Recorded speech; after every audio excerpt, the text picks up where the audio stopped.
Hi everyone, my name is Dani from Dani's Book Corner, and today I'm going to be talking to you, as you can tell by the title of this video, some of the weirdest / strangest / most unique books that I have ever read. So I make a lot of those titles because some of these books aren't really weird, they're just a little bit unique, which isn't always a bad thing. Of course, it's not always a bad thing, but some of them, because they're kind of weird in a bad way.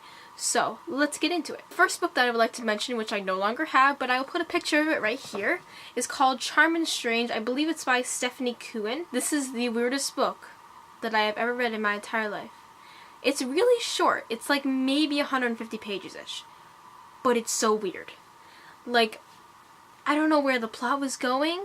I think it was supposed to be really I feel like it was trying to be too hard to be mysterious. Like, it was so mysterious that I had no idea what was happening. This book and we did not get along. I think what the back of the book said was something how, oh, this guy he has like two different kind of personalities, I guess.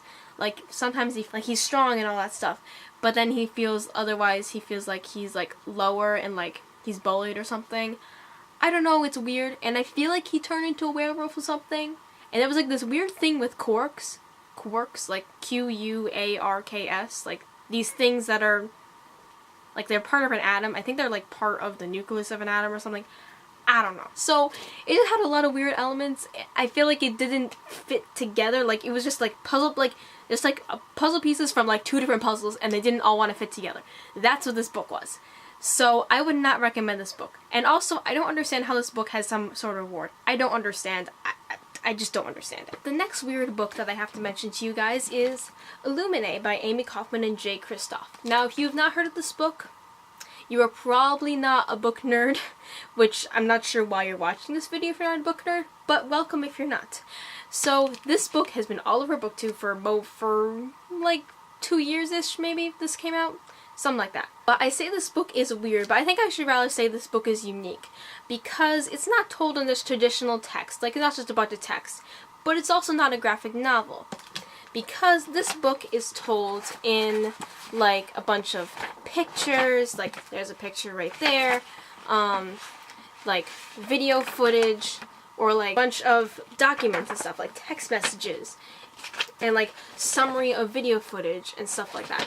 It's really cool the way it's told because it's so unique. I've never read a book like this. I haven't read or even seen any book that's trying to be like this, and I like that about this book. The only thing I will say is that because of its format, it is a little bit more difficult to get into. I think you have to read at least like 100 to 150 pages before you get really into this book, but I promise you it is so worth it. It is so awesome. It is such a thrill ride. Like, I feel like because of the unique way in which this book is written, it reads like a movie rather than a book. And I love books that are like that. Because it's a science fiction novel, it's full of action, all of these things are happening, and it's like almost like how a movie like cuts to a bunch of different scenes. Like, that's what I feel like this book is kind of doing. And I like that element to this book. Like, I feel like this book would be such a good movie. And yeah, I love how unique this book is. And I hope nothing ever tries to copy it. And if it does, it's probably not going to top this one. Another weird book that I have to share with you guys is Alice's Adventures in Wonderland by Lewis Carroll. If you have not heard of this book, I don't know what to say, because this is a classic novel. You've probably heard like some of these stories of people saying how Lewis Carroll was probably on drugs when he was writing this book. I actually wrote a research paper on this book. I could not find any evidence of that. This book is just a whirlwind of a ride of all kinds of different creatures. Every time Alice meets a new character, you never know what's going to happen after that. Like, she meets a caterpillar. There's this one thing where she becomes really tall and then she becomes really tiny. And then she meets the Queen of Hearts, who's really ruthless character. Oh my goodness. And she meets all kinds of weird characters. But it like has a following plot, not like the Charm and Strange novel I had. This has a plot.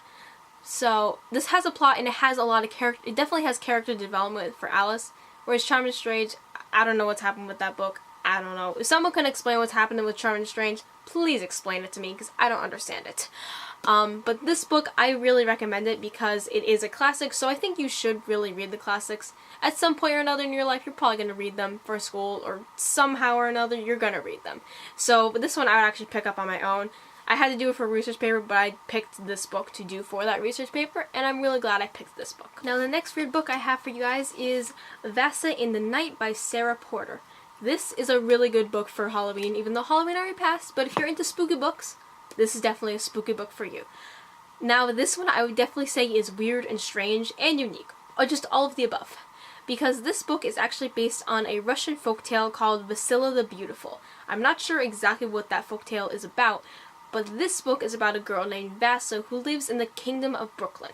Now, in some areas of Brooklyn, it's all like really cool and people wear nice shoes and go out to department stores and to get the shoes, and they're just having a really good time. But not in Vasa's neighborhood, because Vasa's neighborhood is like, she lives in like a working class neighborhood, and she has her 2 older sisters who are always bickering with each other. But one thing that Vasa has is this little doll, like maybe like this yay big or so, named Erg, and Erg is magic. So Erg can talk to her, and like she's always like walking around everywhere basically, and like if Vasa wants to get like some food or something, Erg will go get it for her. And actually Erg eats food, which is weird because it's a doll and you wouldn't think it would need to eat food, but it's a magic doll, so that's why. But also, what another fantastical element in this story is that there is a supermarket that's owned by this person. I think it's called Babs Yag or something like that, and like the supermarket is really weird. So like it's like it'll go down to the ground, right? But then it's like all like up in the air, and it like sings all these songs and stuff. It's really weird.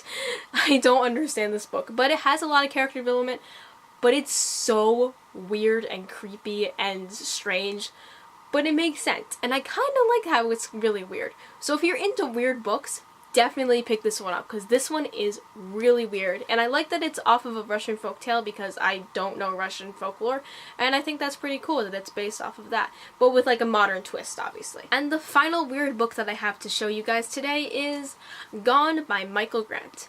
Now this is, I think, is like a 6-book series or something. It's a really long series. I've only read the first book, but from what I can tell from this first book, and like I've read like snippets of the other books, this series gets weird real fast. So basically in this world, it's like post-apocalyptic. Like just one day, all the adults just disappear. There's only like young people, I think, under the age of 18 or something like that.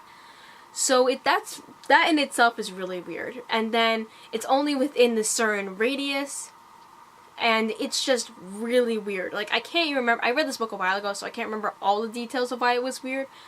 But there's some sort of weird fantastical element, like some guy in a cave with a dog. I feel like that happened. That was really weird, like some sort of green stuff. Like there's just weird stuff going down in this book. I don't know what's happening, but it's really weird. I kind of like it because this one is marketed as a thriller, so it's, in that sense, if you like thrillers, I would pick this one up. But it's got a lot of weird elements to it. And I'm not sure I'm going to continue this series. I did want to continue on to the next book, I think, which is Hunger. I might pick them up eventually, but not at this time because I have too many other books I need to read. So if you're interested in this book, I would go check it out, because it's kind of cool, it's kind of weird, and it is a thrill ride. I will give it that. It is a thrill ride, and it's very gripping, and you will be turning these pages like that. And that, guys, are all the weird books that I have to share with you guys today. I hope you guys enjoyed this video. If you want to leave a comment down below, go ahead and leave a comment down below. All my social media links are also linked down below if you want to follow those. If you haven't subscribed, go ahead and subscribe down below. And if you are subscribed and you want to get some notifications of when I post new videos, go ahead and click the bell icon right next to the subscribe button. And I think that's it. So I guess I'll just see you guys all later. Bye!